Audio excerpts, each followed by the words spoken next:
Today, we're diving into a really fascinating approach to self-discovery from Gene Starling's new book, Take the Reins of Self-Awareness. It's this incredible guide on the path to, understanding who you really are.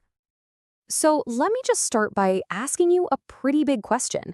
How well do you truly know the person at the very center of your world? And that person, of course, is you. The whole point of the book is that before we can really connect with anyone else, we have to meet ourselves first.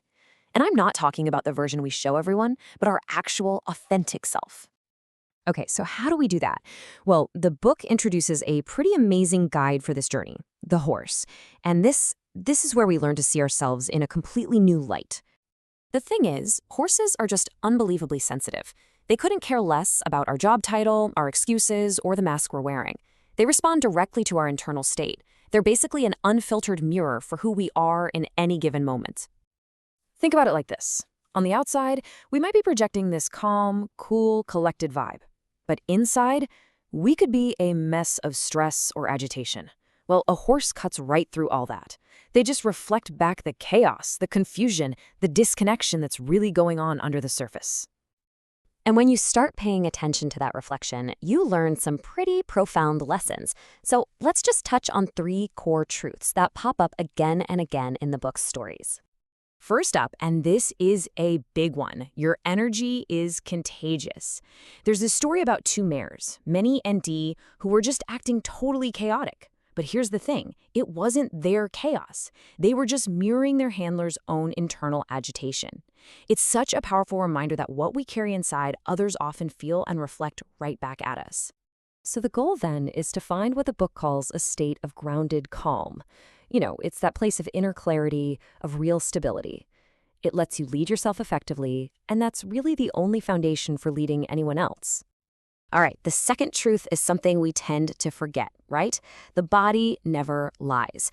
There's another incredible story about a horse named Silk who acts as this gentle guide, helping people connect with pain that's been buried in their bodies for years, stuff they didn't even know was there.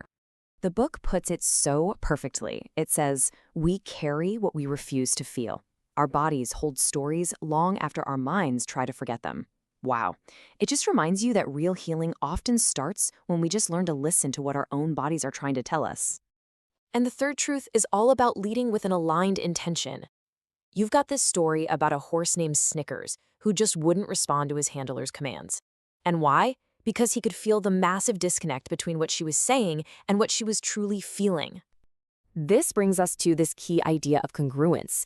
It's when your thoughts, your feelings, and what you're actually doing are all in sync. People, just like horses, can totally sense when we're out of alignment. And getting into alignment, that's where authentic leadership really begins. Now, these stories and lessons, they're not really about horses, are they? They're about us. They're basically an invitation to start your own journey, a journey of coming home to you. So what does this journey actually look like for you? Well, the book invites us to start asking ourselves some really important questions, like what energy am I carrying right now?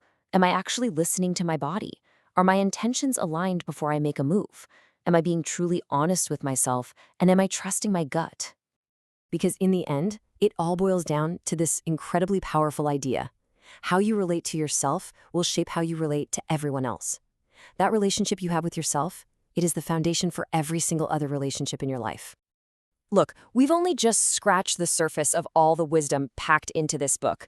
If you feel like you're ready to see yourself a little more clearly and to start this journey, I really can't recommend it enough. Go explore the stories in Gene Starling's Take the Reins of Self-Awareness.